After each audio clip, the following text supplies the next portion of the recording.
Gir સોમનાથના વેરાવળમાં special NDPS કોર્ટે ચુકાદો આપ્યો છે તો માદક પદાર્થ ગાંજાની હેરાફેરીના 2 આરોપીઓને સજા ફટકારવામાં આવી છે। ત્યારે બંને આરોપીને 5 વર્ષની સખત કેદ સાથે 50,000નો દંડ ફટકારવામાં આવ્યો છે।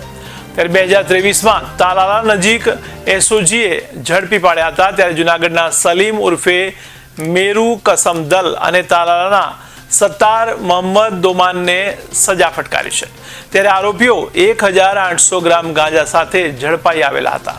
ત્યારે જિલ્લા સરકારી વકીલ કેતનસિંહ વાળાની દલીલો અને સાક્ષી પુરાવા ધ્યાને લઈને કોર્ટે બંને આરોપીઓને તકસીરવાન ગણી સજા ફટકારી છે।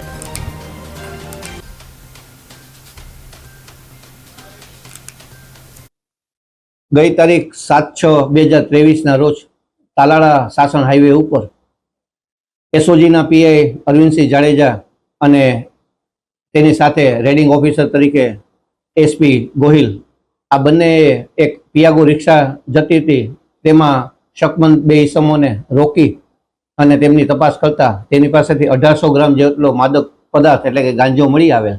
જે અન્વયે તે માલ કેની પાસેથી આવ્યો છે તેની વિગતો તપાસ દરમિયાન જણાતા 3 જણા સામે વેરાવળની કોર્ટમાં એનડીપીએસ એક્ટની જુદી જુદી કલમ 4C, 20B, 22B અને 29 મુજબ કેસ નોંધાતા જેમાં આ કામના આરોપીઓ જેમની પાસેથી આ મુદ્દામાલ પકડાયેલ એટલે કે રેડ હેન્ડેડ જે હતા તે સલીમ ઉર્ફે મેરુભાઈ કાસમભાઈ દલ અને તેની સાથે સત્તાર મોહમ્મદ દોમાન આ બંને પાસેથી 1800 ગ્રામ જેટલો ગાંજો પકડાયેલ હોવાથી તેને તકસીરવાન ઠેરવી વેરાવળના જજશ્રી પંડ્યા સાહેબે બંને આરોપીઓને 5 વર્ષની સજા અને ₹50,000નો દંડ તેમજ આ દંડ ન ભરે તો વધુ 45 દિવસની વિશેષ સજા આવો હુકમ નામદાર કોર્ટે ફરમાવ્યો।